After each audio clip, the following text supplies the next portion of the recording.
And a lot of people said that. They were like, oh, yeah, you'll do it for a little bit. You'll sell it and you'll be done. You'll move back. You'll buy a house again or whatever, like we heard that several times.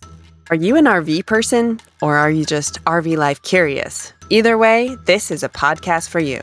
My name is Kate White, and I've interviewed over 50 of my fellow full-time RV women over the past year. These women are not just managing to travel full-time with their spouse, and often with young kids, they're also running a business or a nonprofit as well. These RV queens live a counterculture lifestyle while also pursuing their passion. They're living their dream both personally and professionally. This summer, I'm highlighting 8 of the most popular episodes of the podcast so far. And as a bonus, at the end of the episode, you'll get to hear an update on how the guest's life has changed over the past year. I hope you enjoy the episode and are inspired to keep pursuing your dreams as well. Ladies, I've been searching for a business coach to have on the podcast who knows how to explain the importance of sales in a relatable, interesting way. I have finally found the one. Not only is Dora Rankin a podcast guest, she's also the author of a book called The Heart Sell, which is a guide for women entrepreneurs who want financial freedom. I've read the book and am obsessed with it. If you're looking for a soulful yet strategic way to build your business, head to dorarankin.com. and get the Heart Sell book today. All right, friends, let's get real for a sec. Cleaning every part of your RV, including the nasty bits, is a big part of RV life. We use wastewater products for our camper from Unique Camping and Marine that are the best. They have a 2-in-1 toilet cleaner and black tank treatment called Flush It. That is freaking brilliant. Find these and many other useful RV products at uniquecampingmarine.com and use code RVQueens for 15% off your order. Hello, friends and fellow RV queens. This is Kate White coming to you from Chattanooga, Tennessee, the cutest little town in Tennessee that has stolen our hearts this week.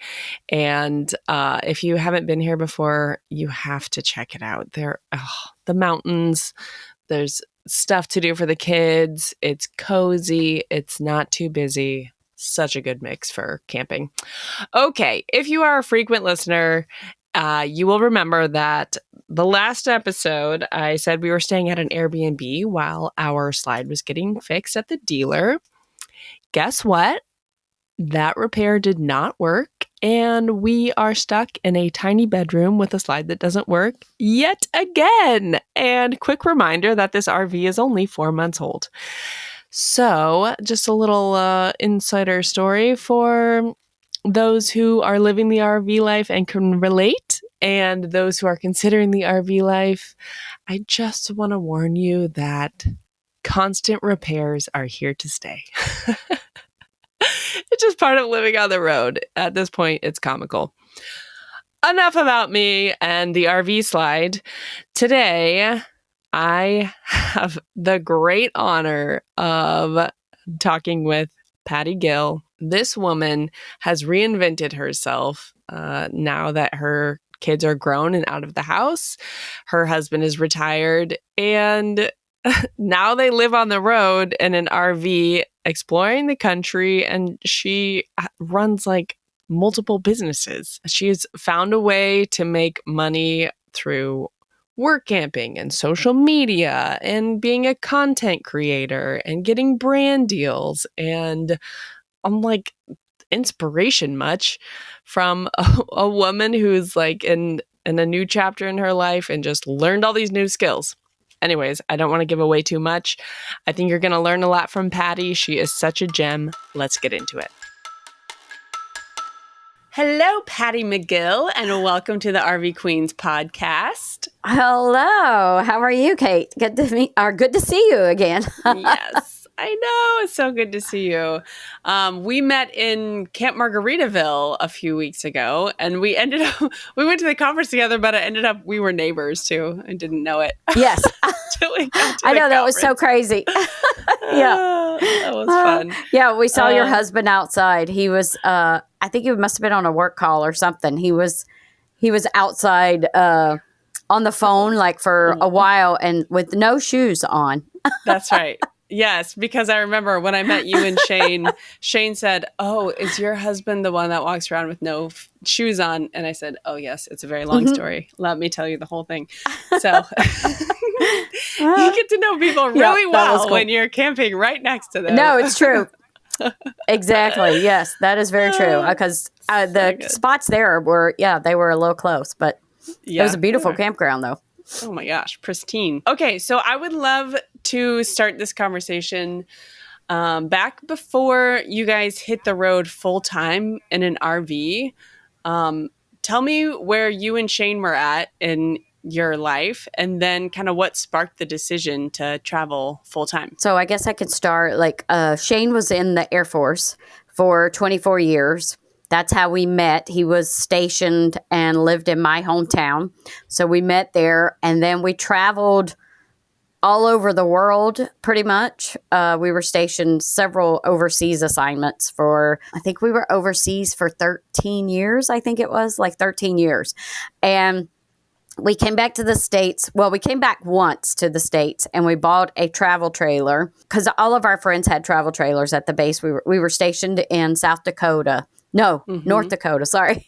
We were in North Dakota, and all of our friends had RVs and would go out. And we started with a tent, and of course, that didn't last very long in the summers. It's still hot, even in North Dakota. When Shane retired in 2012, we moved back to the States. We moved to Texas, and we promised our sons, we have two boys. Well, I say two men. They're not boys anymore. Promised them that we would not move them anymore.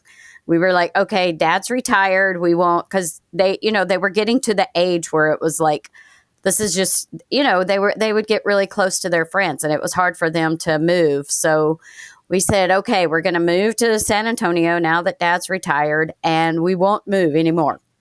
We'll stay right here.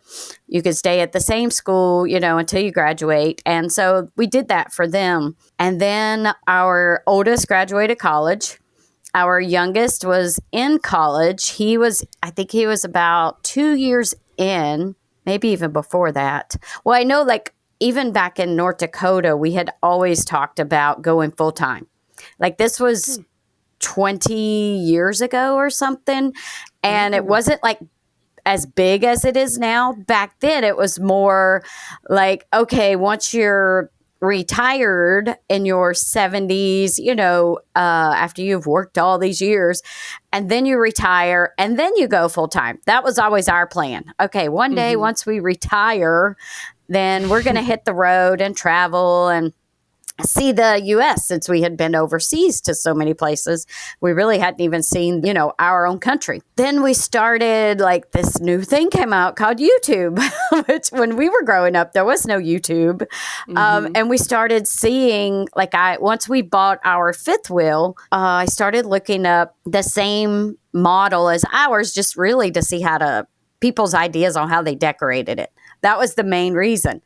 And I started seeing younger people, even younger than us, that were like you guys and, even younger in the 20s, early 20s that are out traveling now. And I thought, well, gosh, if they're able to do that, why can't we do that? Why can't we do it now? So back to where my son, he was in college. He only had a few years left. We started talking about it. Hey, once he graduates, let's go ahead and do it. Once he graduates college, let's figure it out.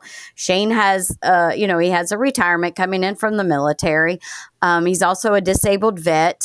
And I was like, surely I can figure out something to do, to bring in a little extra income as well. And then COVID hit. And that's when we were like, okay, that's it. We're selling everything. Life is too short. Let's do it now. So that was one of the other main reasons that really pushed us to do it. And then how did your sons feel when you decided to travel full time? Right after you get settled and they're off in college and you're like, peace out, bye. At first they were like, you're never going to be able to do that. Because at the time we had our house was 3,500 square feet. And we go from 3,500 square feet to this, right at 400 square foot fifth wheel. And our boys are like, you're not going to make it a year. You'll never, and a lot of people said that. They were like, oh, yeah, you'll do it for a little bit. You'll sell it and you'll be done. You'll move back. You'll buy a house again or whatever, like we heard that several times. And it's been almost 3 years now. This summer, we didn't hit the road until it's actually only been like a year and a half, but we've been living in our RV for almost 3 years. This summer is when we decided to put up, it was right after the lockdown and with COVID and everything. So yeah, it's been almost 3 years that we put the house on the market and moved into the RV full time. Yeah, you're like, well, deal with it, boys. That's right. I'm curious to hear, how do you guys do holidays with your kiddos now that they're grown? Do you just invite them over to the fifth wheel or meet up where they live, or how does that work for you guys? So they both live in San Antonio, Texas. So we always come back to San Antonio for the summer. Eventually it'll switch and because we really want to go, up north, and we don't want to do that in the winter. So we'll swap and we'll be here, probably in San Antonio for the winter, a few months anyways. But yeah, they've come over to our RV for Christmas. We've had Christmas in the fifth wheel. We've had 4th of July. We have really big get-togethers out here, and we have cookouts from all of our friends that we know from San Antonio. But now our oldest just bought a house, so now Christmas will be at his house. Yeah. You're like, in our family, that means you're the perpetual host. You're welcome. Yep, exactly. Yeah, that's always been our thing. We've always been big on hosting, especially like in the military. When you're overseas, your family's not there. So all of the military, the guys and the girls that worked with my husband, the families that worked with him, their families were not there. So you become a family. So we would always have Thanksgiving, Christmas, like every holiday, even just a cookout at our house lots of times. So we're kind of used to that. And we still do it even in the fifth wheel. When we're home, everybody in San Antonio knows that there's probably going to be a Memorial Day or a Labor Day cookout, 4th of July, something, and we'll have everybody out. I love that. It's kind of like an instant community.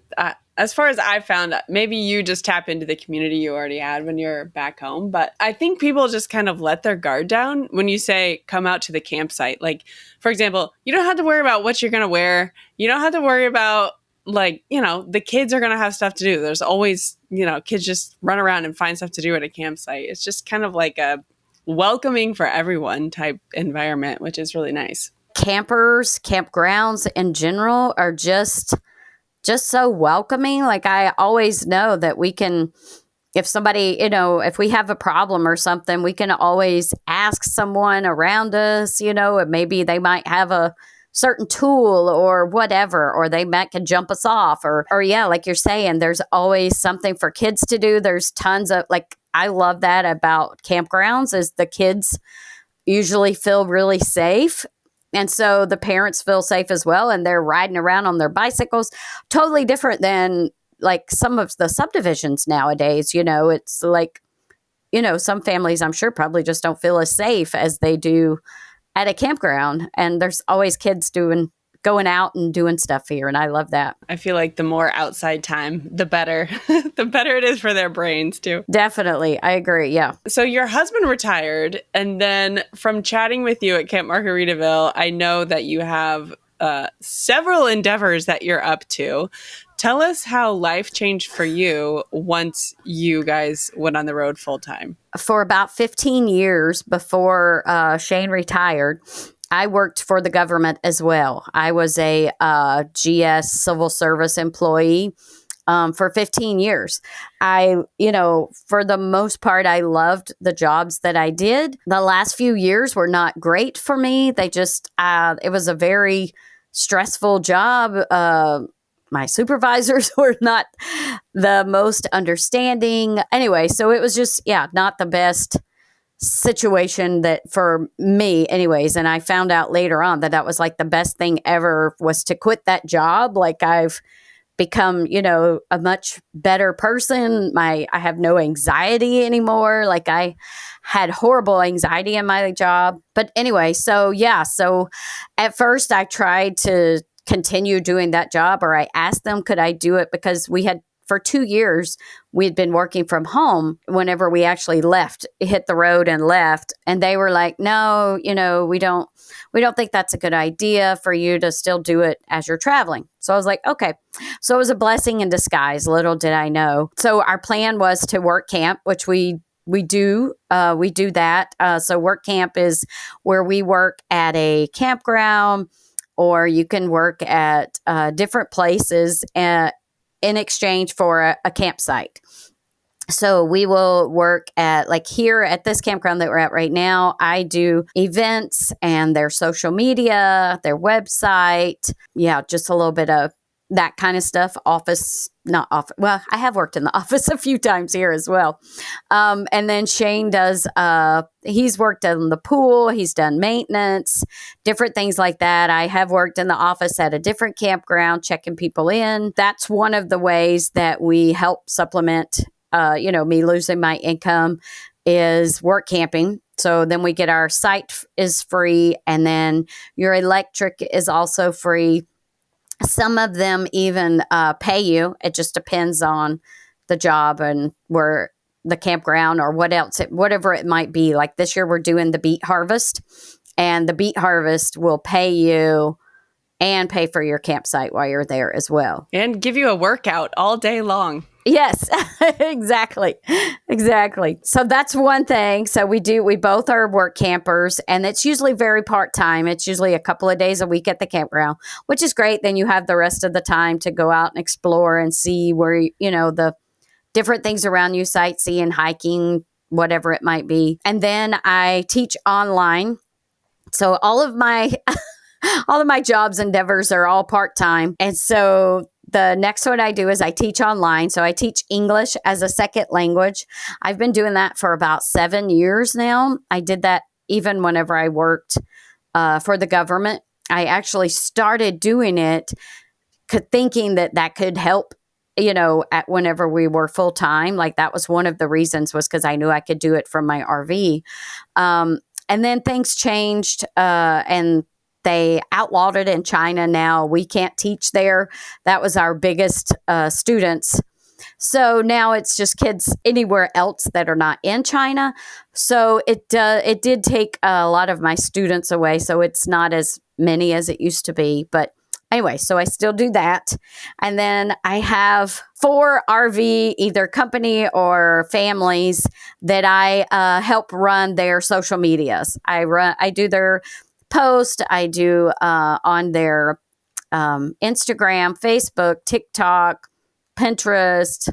Like I make reels for some of them. Some of them I just post their reels. I engage on their account. So yeah, so I get paid to do that as well, which is like mind blowing to me, because just like 3 years ago or 4 years ago is whenever I first started on Instagram. And here I am, like doing that as a job. And they all just kind of fell in my lap since I quit my job, my full-time government job. So everything kind of worked out. So yeah, it's been awesome.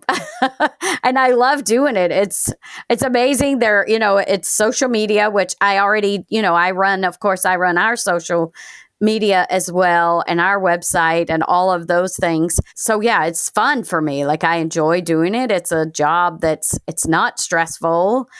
Most of them are just kind of on my time and my terms, as long as they're, there's something posted at the correct time or whatever, I can do it anytime. So yeah, you must be a very organized person with everything you have going on, because you have 4 clients essentially, plus students, plus work camping, and like the rest of life too, like groceries and cooking and all that domestic right. stuff. Yeah.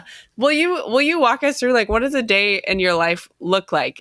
Do you kind of keep to a routine, or is every day different, or how does that work? I am a creature of habit. I do like a routine. Calendars, I have like I'm like old school calendar too. I have the digital version, but then I also have like one on my fridge. I have a little notepad that I write things.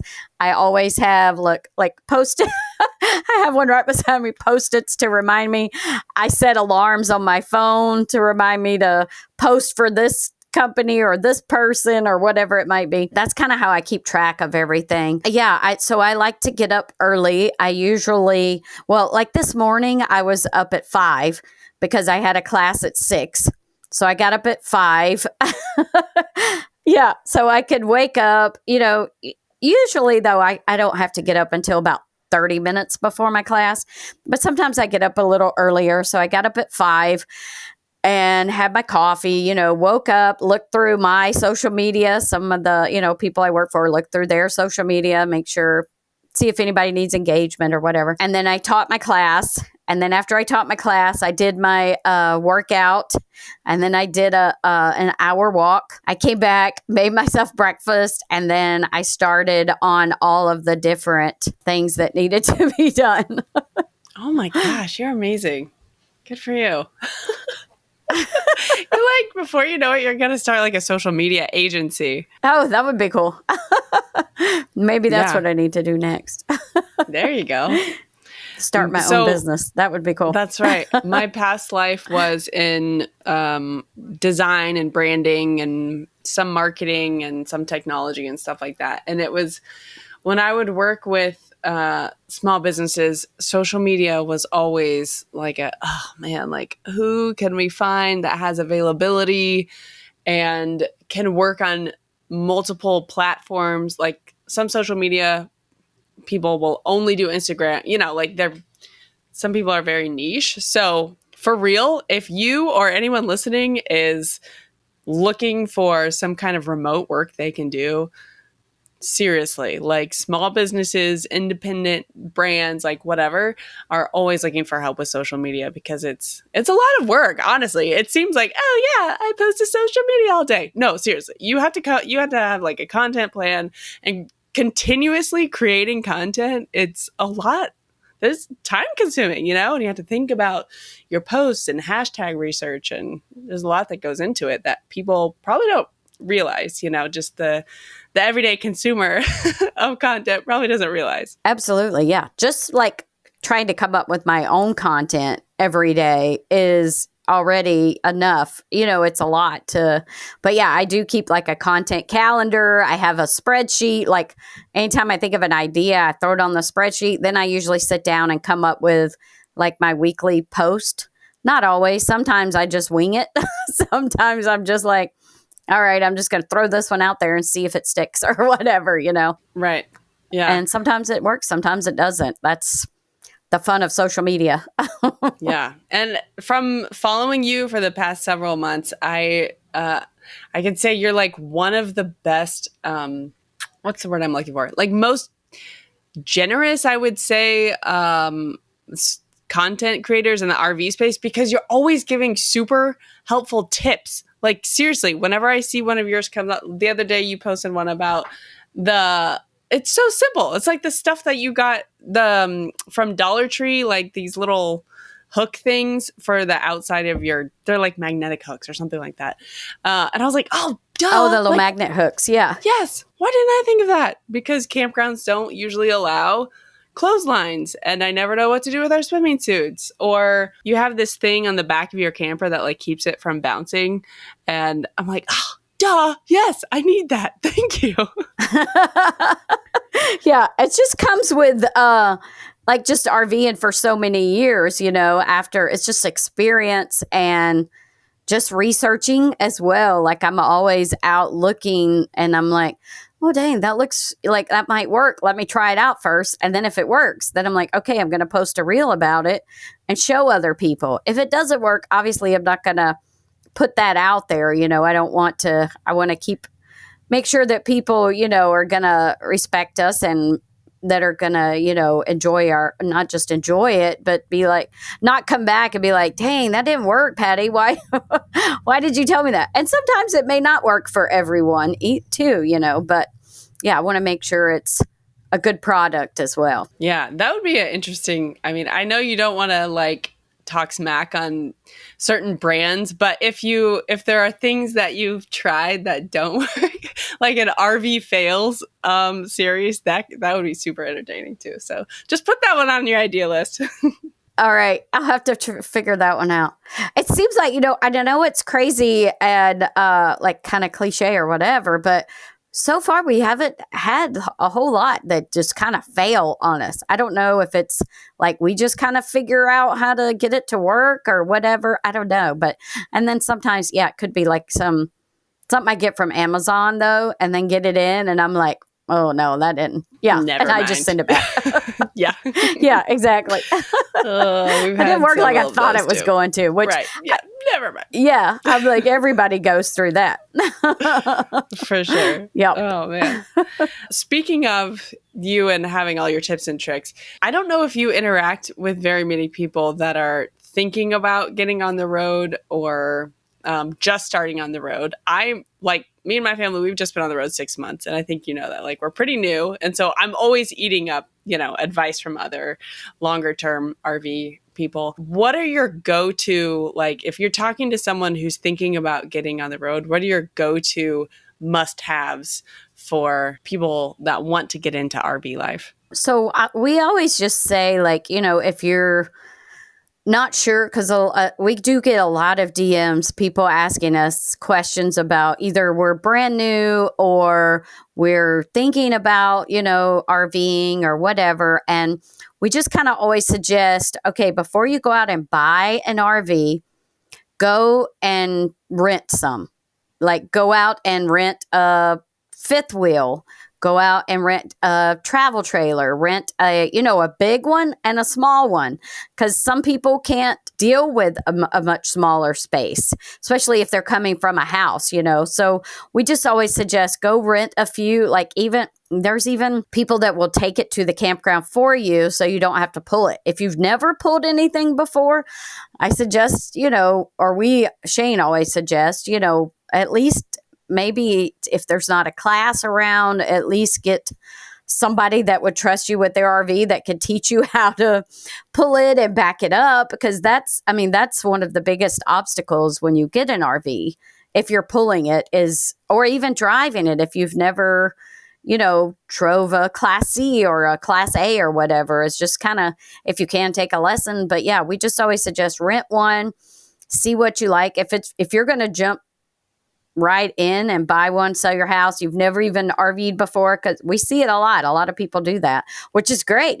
I think it's amazing that you're very brave if you do that. We just always had an RV for many years, so it was a little easier for us to jump into, I think, to the full-time life, just because we had done it for so many years, pretty much every single weekend and then several weeks out of the year.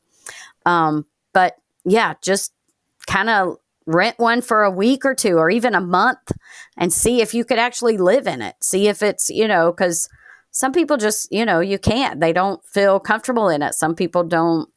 Maybe it's too big of an RV or too small of an RV. But yeah, some even are like, oh, the fifth wheel is just so big. Maybe I need something a little bit smaller. So I just think, yeah, to get one, rent it, like, get in it, use it, use the bathroom, use the shower, use everything, and make sure that you can do it. Like, we've just got a truck camper. We have a fifth wheel as our full-time home, and then we have a truck camper that we're going to be using for different adventures. And it's a wet bath.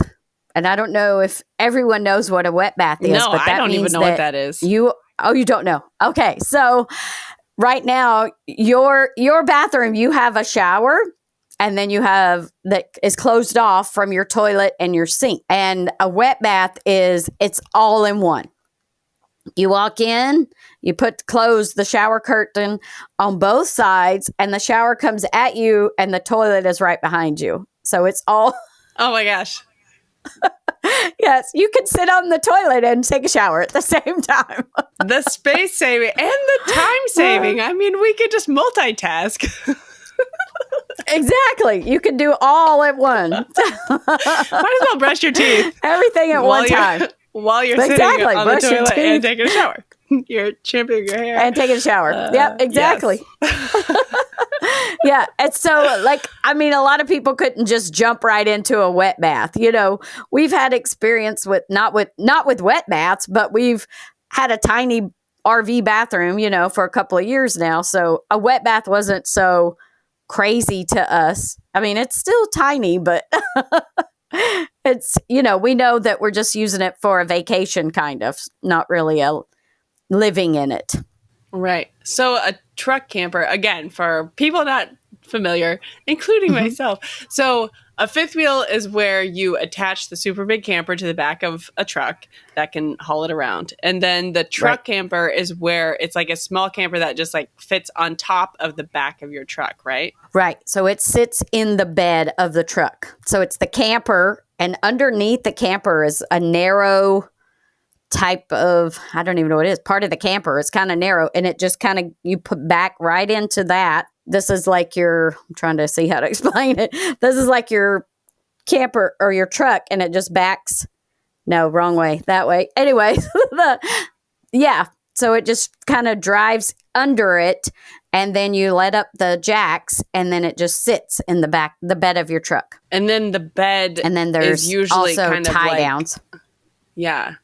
Is the bed of the camper over the cab of the truck then? Yes. Yeah. It almost looks like a Class C camper with the bed is over the cab of the truck. Okay. So you said you bought that one for certain adventures. What kind of adventures would you need a camper like that for? Just because the fifth wheel is so big, and it's like, it takes a lot. I'm sure as you and your husband, whoever pulls it knows that it takes a lot out of you to pull it anywhere. And it's a lot of work to get everything up every single time. So this one will be for like while we're here for the whole summer. We can take a couple of day trip and go, somewhere nearby, or maybe even just because we can just pop it on and take off, and we can usually in the fifth wheel we only travel for maybe 4 hours a day, just because it's so much work pulling it, and the wind, and making sure everything is okay. So it's kind of exhausting. So this way we just drove like 10 hours straight with the truck camper on after we picked it up. And, Shane was like totally fine. He's like, this doesn't wear me out. I feel, I can drive all day if we could drive all the way up to, I don't know, North Texas or New Mexico or something, Oklahoma, whatever, just for, a couple of days and then come right back. It'd be a lot different to take the fifth wheel. But then we also want to, next year, we're doing Baja for the winter. So we will take the truck camper with us down to Baja, Mexico, and then turn around next summer and go take it up to Alaska. Ooh, cool. That's going to be epic.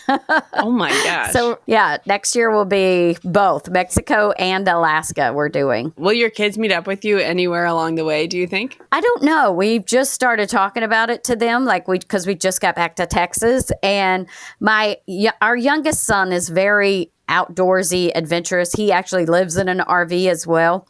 Our oldest son, not so much. He works in the he's a computer scientist, does software, builds software and stuff, but he's not as outdoorsy. So, but he may meet us, up in Alaska or something. I don't know. But our youngest definitely was like all excited and on board and was like, yeah, I could fly up and meet y'all up in Alaska. And he would totally just sleep on the couch in the truck camper and wouldn't have any problems, or a tent.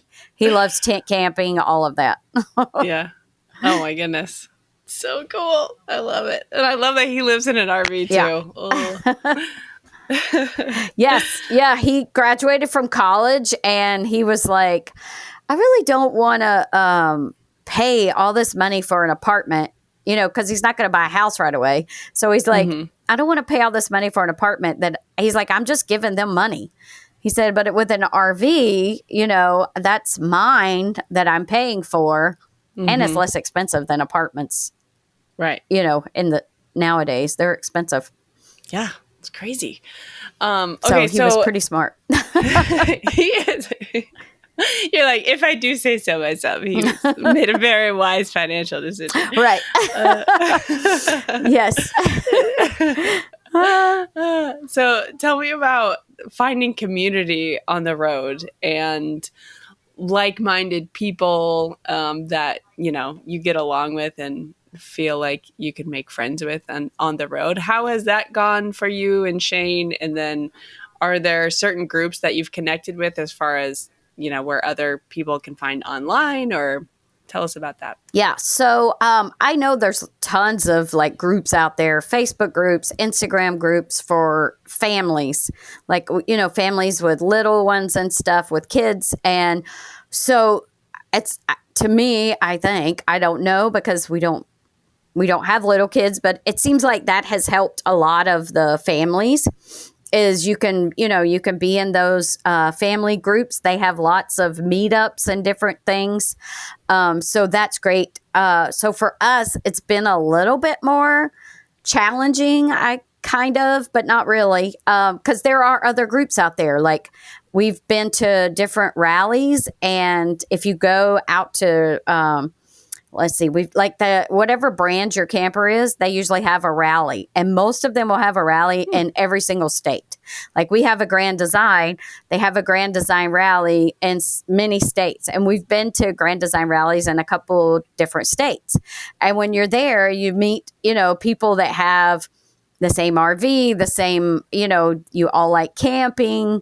So you have a lot in common. So it's a lot easier to like talk to someone. You can go up and start a conversation with them. Like, what kind of RV do you have? What kind of camping do y'all do? Are you full-time? Are you part-time? But also you can do that at any campground. But for us too, because we're work campers, like that's another way that we've met people as well, is like our coworkers that we work with as work campers. We've kept in contact with a lot of those. But I know too, like there's other ways for people, like if you're in Thousand Trails, because a lot of people go to Florida for the winter and go to all the Thousand Trails, and you're there for 3 weeks and you move on to the next one. And so it's great for, all of them. They can meet. I think a lot of people have met and have wonderful friends through the Thousand Trails membership. We don't have that just because we're work campers, and that's where we usually do, and we usually stay for several months. But yeah, that's another great way. And like I was saying earlier, it's just easy to, even at a campground, is just anybody outside or whatever, or you meet them at the swimming pool or at the pickleball court or something. And there's always events at the campground. That's good too. If they're having an event, you can meet people, all the different things that they have. So there's tons of ways to meet people. Unless you're you like to just sit in your camper and not get out, then it's really hard to not meet people, I guess, because you're going to run into people. I would say the two ways that we've met a lot of people just at a campground when we don't know anyone is, number one, walking your dog. Feels like 85% of people have a dog at a campground, right? And the other way is whenever something breaks on our camper and we just kind of like wait till someone walks by and we're like, do you happen to have an extra fuse? That happened to us a lot. We ask for help a lot when stuff breaks. So yeah. Hey, but that's okay. But don't you feel like people are so generous at campgrounds, though? They're always willing to help. I feel, anyways. Yes. There was a couple of weeks ago, we found a mobile mechanic come fix something on our truck. And, like just the men at the campground just kind of like congregated outside where this guy was working on our truck. So my husband strikes up this conversation. And before you know it, some neighbor down the road lets my husband test drive his F450 because Drew really wants to buy an F450. And so they're Drew's like, I'm going to go test drive the neighbor's truck. Oh I'll my be back gosh. a little bit. And he let him just like take it out on the interstate. And it's like all these older men. And then Oh my my husband, who's gosh. like 36, talking about trucks and test driving. That's funny. Fords. Yeah. That's like a perfect example of, Wow. Men and their toys. I know. So true. The slogan for this podcast is a podcast about unexpected riches. And I am curious to hear from your perspective, what is the unexpected richness that you have found in the full-time RV life? So I would say it is definitely experiences and the people that we've met along the way. Definitely not riches like money wise, of course, because that's, we've learned. I think most people that have, downsized and live in an RV full time realize that money does not buy you happiness. Money is not, like, let's not keep up with the Joneses. Let's just get out and do our own thing and explore and meet people. And, like that to us, that I think that's the main thing is just experience, traveling and meeting people along the way. Like we have some of the greatest friends that we've ever had, just from this lifestyle in general. And yeah, just the getting out, even like also us being together, like that's another thing too. People are like, oh my gosh, y'all are going to kill each other in such a tiny space. You're going to be so tired of each other. But it's actually made us grow closer. Like we're so much closer. Like Shane used to have to, he would work like sometimes 9 hours a day, 10 hours a day. It was like usually an hour drive to get to work, an hour drive, because he worked for a couple of years after he retired from the military. And like we never saw each other, so that was another thing. It was also like about a 40-minute drive for me to work. So yeah, we see each other now. We get to see each other every day. But I mean, I'm not going to lie. Of course, you get tired of each other sometimes. You need space. But I mean, who does it as a married couple? Right. Whether you live in a house or in a tiny home, it doesn't matter. You still need your own space. So yeah, we just kind of, Shane likes to sit outside, and like yesterday he sat outside and just watched the Masters all day. He loves sports. So he has a TV outside, and he was sitting out there watching the Masters while I did, of course, some work inside. Well, you stuck to your routine and did your work. Exactly. Yeah, that's what I do. Yeah, we've found that too. Even living with two young kids, and we get that comment from people a lot too, along those lines where, how could you just be with your kids and your husband 24/7 nonstop? And it's surprising that it's just made us closer. And like you said, of course, there's times that I'm pulling my hair out and I'm like, I need to go for a walk. But then there's also like way more times that we're like, playing games in the evening, or we start a kickball game outside or something like that we never really did. And I don't know why. When we were living in a normal house in the suburbs, it's just closeness, you just kind of get closer emotionally and physically. I think it's awesome. I wish we did something like that when our boys were little, just because I think, maybe they would have been more outdoorsy.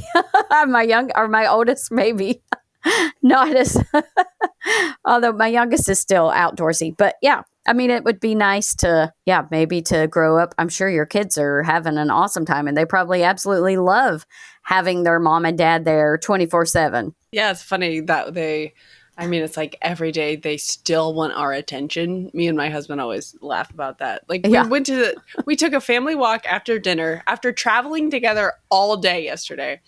We get set up, we had dinner, and we go on a walk to the playground. And the dog park was like down the block or whatever at this campground. And I was like, I'm going to take the dog over here. And Drew's like, oh, I'll come with you, while the kids play at the playground.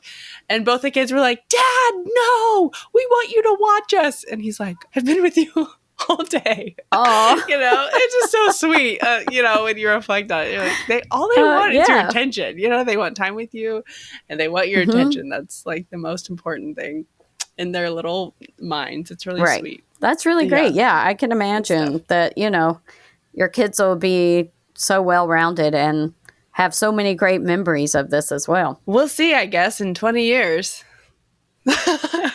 Oh, yeah. They're everywhere. Can't get away from it. All right. Yeah. Well, Patty, will you tell people where they can find you and connect with you on the internet, especially for all your super valuable tips and tricks about RV life? Thank you. So we have a website. It's gillsonwheels.com. We also have Instagram, Facebook, TikTok, Pinterest, like all the social medias pretty much. We don't do Twitter. I think that's, and like Snapchat or whatever. But yeah, pretty much anywhere else you can find us, Gills on Wheels, and some form like Gills_on_wheels or just Gills on Wheels but pretty much any social media and our website, you can find us. Awesome. And we'll share those links in the show notes too for anyone that wants to connect with you. Well, thank you so awesome. much Thank you. Yeah, thank you for being here today. I really enjoyed chatting with you. And I know you offered a lot of really good advice for people that are looking into being on the road and even on the road now. So thank you so much. Well, thank you so much for having me. It was so great to meet you at the conference, and I'm glad now I have another friend. Yeah, that's right. That's what it's all about. All right. I'll talk to you soon, Patty. Exactly. Alrighty. Bye. Thanks. Since I was last on the podcast, this has been, it's been, I think, over a year since I was on your podcast. And things have been pretty crazy, amazing. We have been, for the whole year of 2024, we have been living full-time in our truck camper. We had 1 month where we were stationary in Texas in our fifth wheel. The month of April, we went back to work camp to do the eclipse for this year. But yeah, since then, so for the whole entire winter this year, at the beginning of 2024, we were all out west. We did Nevada, Arizona, New Mexico, California, went to Death Valley, went to several national parks. And then we were there for the month of April. And we were in Texas for the month of April. After we left the Texas, we headed to Georgia. And all of this in the truck camper now. We headed to Georgia. We were down along the southern coast for a while. And we were there for my nephew's graduation. After his graduation, we headed straight north. We drove over 5,000 miles in our truck camper all the way to Alaska, from pretty much on the Georgia-Florida line all the way to Alaska. And we have been all summer long. It is now July. We've been here since the beginning of June.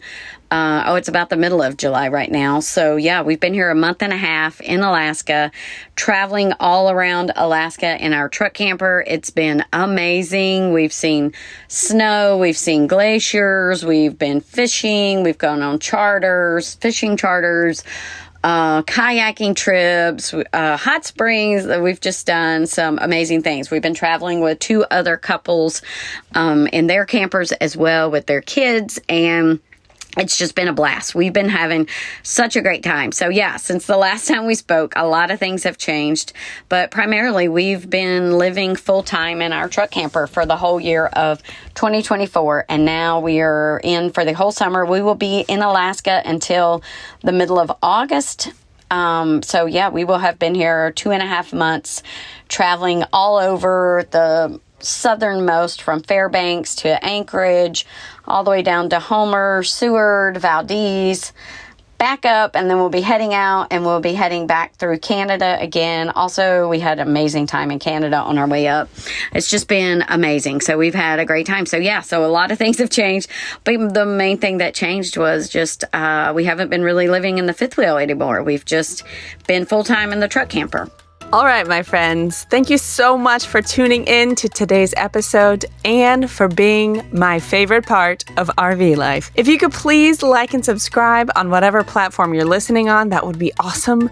And listen, if you want to have conversations like I had on this episode with your fellow RV women, head to rvqueenspodcast.com/community and choose your RV Queen Circle today. All right, guys, I'll see you next week, or hopefully I will see you on the road.